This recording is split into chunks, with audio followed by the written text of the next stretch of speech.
Freedom of speech gives us the ability to share our thoughts and opinions without the fear of being imprisoned or killed. In the US, we are blessed to live in a country where we operate under a democracy. Our rights are guaranteed and protected by the US Constitution. Unfortunately, our right to the most fundamental block of democracy is under threat by social media companies that are run mostly by individuals who want to control the narrative of what happens in our country. This current threat is called the threat of freedom of speech online.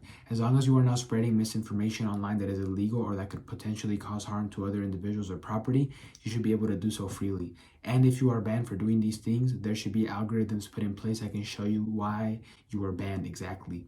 And it should be open for the public to see.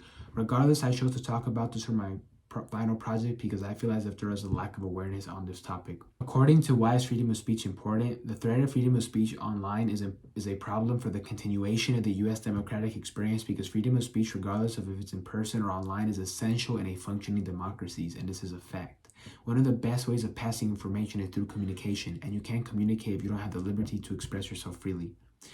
If you don't have the liberty to express yourself freely, that goes against your First Amendment, which should be illegal. Why does it matter to me? I want to move on and talk about my personal experience with social media censorship and how it has threatened my freedom of speech online. When I was on Twitter a few months ago and gave my opinion on our current incompetent president, I tweeted something controversial. My tweet was removed from Twitter and I got temporarily suspended from the app. In my tweet, I mentioned how President Biden should have removed the people from Afghanistan before removing the army. I also mentioned how instead of giving billions of dollars in aid to Ukraine, he should be helping the people of our country by lowering gas prices, helping students with student loan debt, and he should try to help our country be less divided during these tough times. I want to move on and talk about 3 different concepts that support my claim. The first concept is censorship. What is censorship? According to aclu.org, censorship is a suppression of prohibition of any parts of books, films, news, etc. that are considered obscene, political, unacceptable, or a threat to security. How does this relate, you might be wondering? Censorship relates directly to the threat of freedom of speech online because big tech companies use censorship to silence people who have different opinions or political standpoints. Surprisingly enough, according to a Pew Research Center survey conducted in June, 73% of all Americans, regardless of their political standpoint, believe that social media sites censor political viewpoints.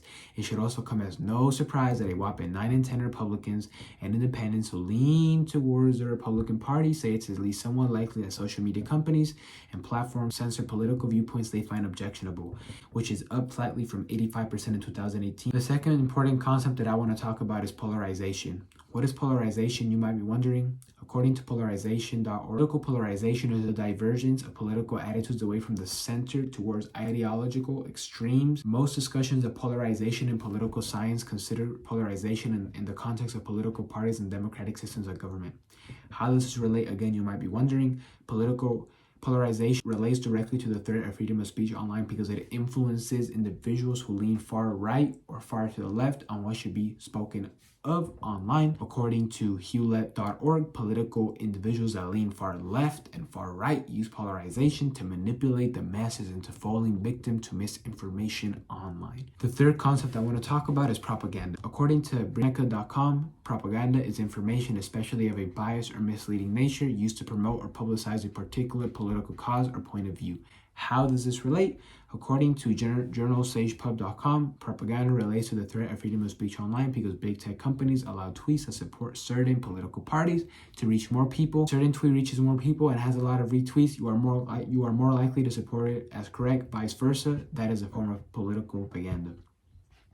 Moving on from the 3 concepts that I just gave you guys, I also want to talk about a political poem that really resonated with me that relates to my whole idea.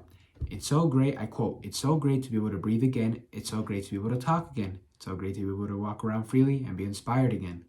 It's so great to be able to have the opportunity and the precious gift of time to weave a new rhyme with the ink from my pen again." What can we do?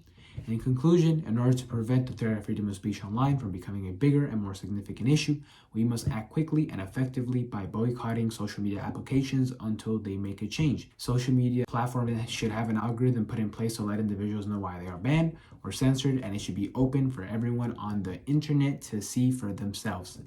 Let me know in the comments what you guys think. Thank you all for watching. Peace.